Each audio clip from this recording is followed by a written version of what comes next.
大家好，歡迎收睇大行嘅，我係澤 Sir Carry 啊。今日要講嘅咧就係拉釘啦。首先我講拉釘嘅原理先。嗱，呢一啲咧就叫做拉釘啦。通常舊底嘅咧都會用啲鋁合金啊，因為佢軟身少少咧，就可以將呢度拉埋一嚿嘅時候咧，就將兩件組件咧扣埋咗啦。係咪少少複雜咧？嗱。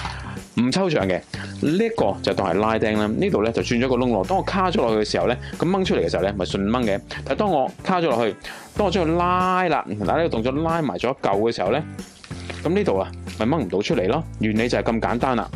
呢一粒咧算係相當粗嘅拉釘嚟嘅。平時舊底我哋用拉釘就要用手動嘅拉釘機啦。若果大家用過嘅時候係知道幾咁痛苦，因為咧幾大隻嘅人都好咧，呢度嘅力量都有限嘅。當你要咁樣去攣佢嘅時候咧，其實咧攣多幾粒嘅時候就抽筋。平時通常唔會用啲咁大粒嘅拉釘啦。你要拉到呢度嘅時候咧，係要用好多次重複呢個拉嘅動作咧，隻手係會好攰嘅。通常乜嘢嘅工種用到咧？鋁槍啦，因為鋁槍嘅時候咧，你將啲鋁咧同啲槍咧係要接合咗去，咁所以通常嘅時候咧係會用拉釘呢樣嘢嘅。記住鋁係會生鏽㗎，當鋁生鏽咗嘅時候咧，呢個鋁槍嘅時候咧，之前我哋講香港咪好多時打風季節嘅時候咧，成隻槍飛咗落街嘅，就係因為啲鋁槍生鏽咗冇力啦。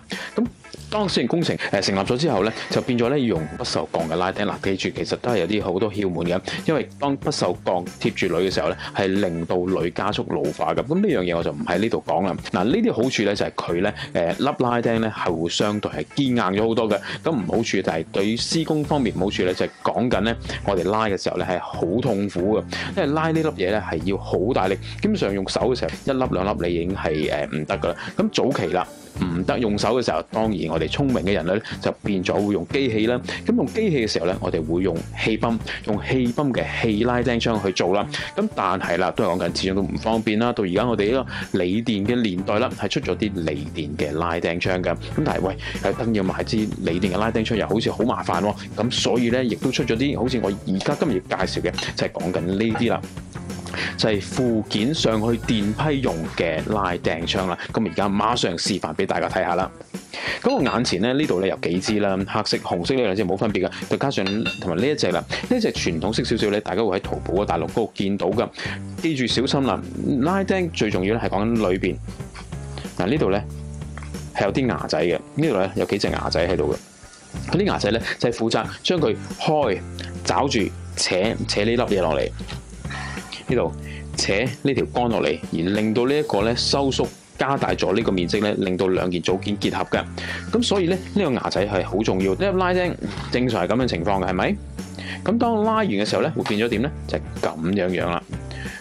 冇錯啦，呢個咧就係嗰條芯啦，拉嗰條芯啊。當拉嘅時候咧，佢就啪咁拉斷咗，就剩低呢一嚿咧，就將兩件組件咧夾埋咗一齊啦。咁啊，平時咧我做完嘅時候咧，就褪翻呢條芯出嚟嘅。咁啊，點解我要講呢樣嘢咧？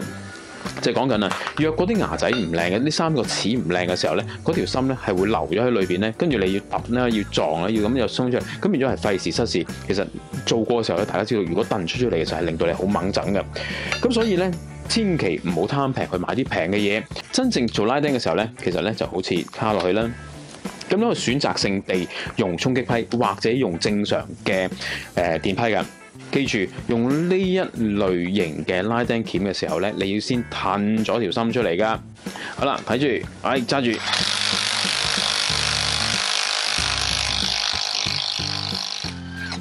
見唔見到？跟住咧呢粒咧就會褪咗出嚟啦。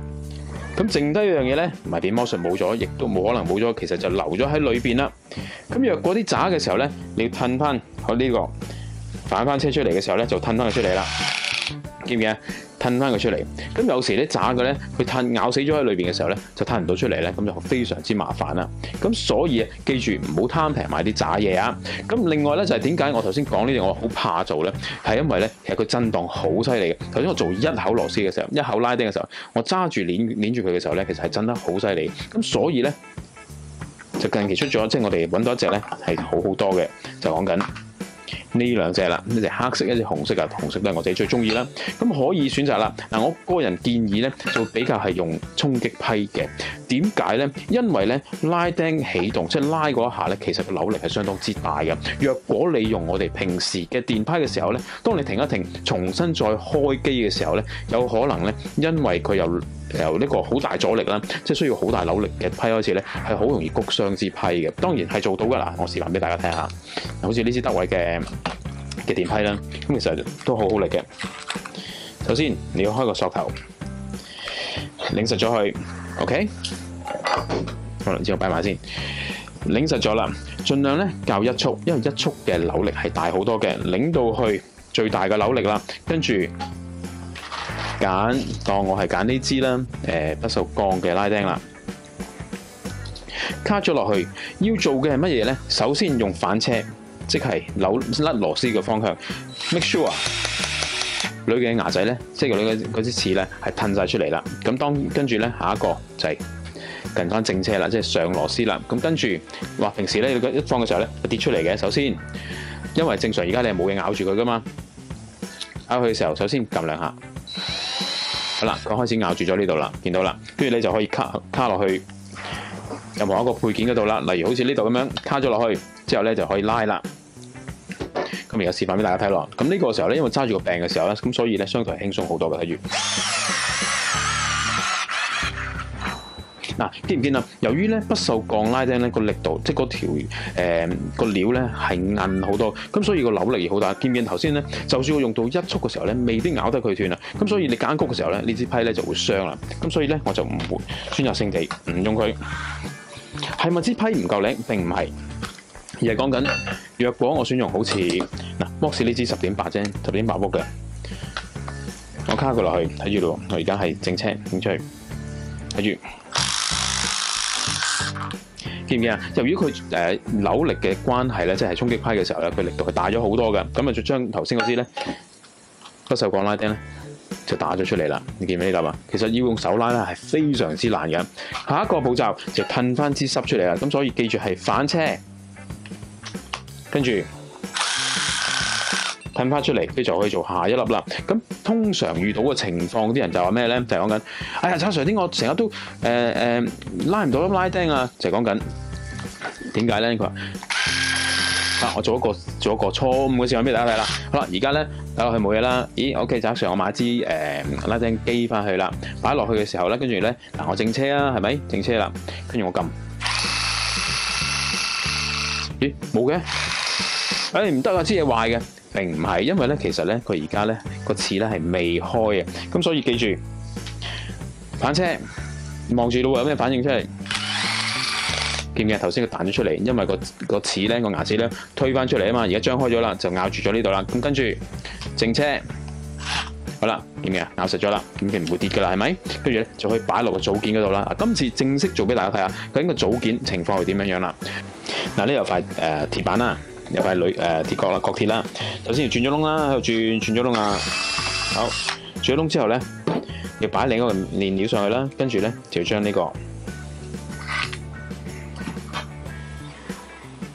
假設係呢個窿咁計啦。我要揾嘢條料啦，即係好似呢條料啦。跟住咧，我要穿過去，將佢夾住見面啦。我夾住呢條料啦。好啦。嗱，兩件料，而家我將佢夾住咗佢啊嘛，而家搬嚟而家鬆噶嘛，係咪？跟住咧，我將佢夾住咗啦。咁而家咧，我就要做嘅就係咧，首先裝嗰支拉釘機先啦，裝咗佢啦，反車伸出嚟啦。跟住而家咧，我就可以卡佢啦。好啦，跟住而家咧，我就直接拉啦，睇住，好。見唔見啊？呢件料咧，而家咧，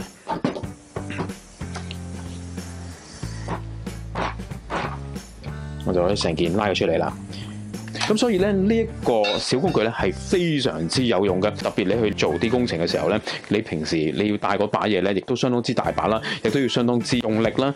有好多時咧，因為唔就位嘅時候咧，好容易整親嘅。因為臨尾拉斷嗰下咧，係啪一聲嘅時候咧，係好多時可能夾到手指啊，撞花啲件啊，即係好多情況會發生。大家用過就知道嘅。咁所以咧呢一個小配件咧係非常之有用啊，同埋都係講句，記住唔好貪平買啲可能真係講幾十蚊嗰啲咧，真係有可能甩唔到條心出嚟啦，又或者係咬唔到啦。仲有一樣嘢留意啦，亦都有人話：喂，周 Sir 點解買翻去嘅時候咧咬下咬下咧會咬斷咗呢條咧？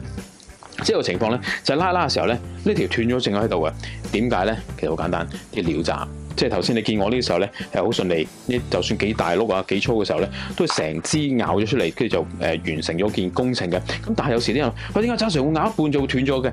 好簡單，其實啲料渣。當你佢呢度呢條料嘅物料唔靚嘅時候，當我拉嘅時候，呢條嘢好容易俾佢咬斷咗，咁抌出嚟，咁突咗一截出嚟啦。咁所以時候咧都係講緊。希望大家買嘢嘅時候咧，盡量就唔好貪平買啲流嘅嘢啦。最後講多一樣嘢啦，就講緊究竟不鏽鋼螺絲係咪無敵咧？係咪？哎呀，唔好啦，找 Sir 話不鏽鋼螺絲勁啊，買不鏽鋼螺絲咧，並唔係嘅。因為講緊鋁窗嘅時候咧，大家都係鋁料嚟啊嘛，係咪？當我卡咗落去嘅時候咧，第二時若果要改或者要整維修嘅時候咧，你要轉翻呢粒嘢出嚟咧，即係你話要轉翻出嚟嘅時候，平時拉釘咧呢啲咧冇問題嘅。你喺翻剩翻呢粒嘢嗰度啊，即係喺呢一粒嗰度咧。攞翻個分零2分嘅轉嘴啦，轉落去嘅時候咧，呢啲成粒就會甩咗出嚟噶啦。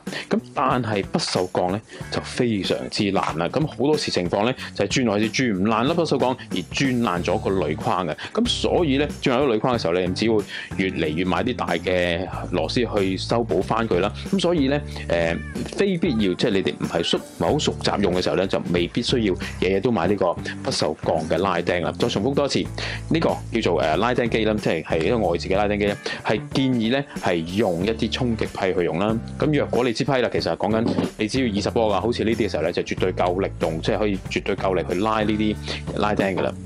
咁同埋買啲質量好少少㗎啦，最好有柄嘅拉釘槍啦，否則就真係拉到你傻位，震到你手軟啦。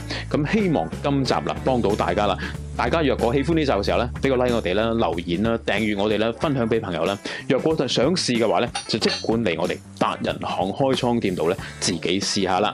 下次見。正如我頭先所講啦，若果我而家要去將呢兩件料拆翻去嘅話，做維修嘅時候，將粒拉釘整走咗佢嘅時候咧，就要用到轉嘴啦，一把鋒利嘅轉嘴啦，睇住跟翻呢個窿。轉咗呢粒出嚟，跟住咧，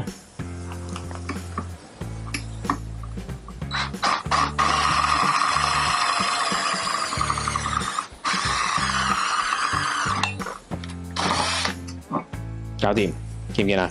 呢粒轉咗出嚟就可以做維修啦。咁但係咧，由於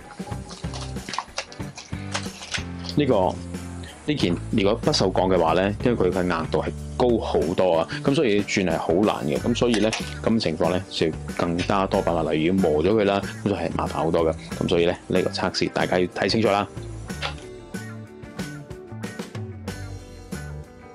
先反車騰佢出嚟，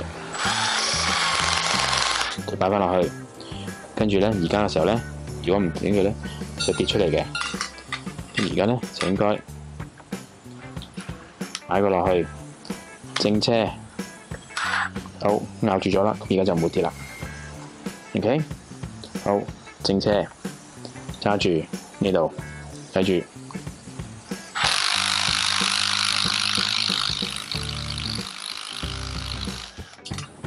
好啦，搞掂。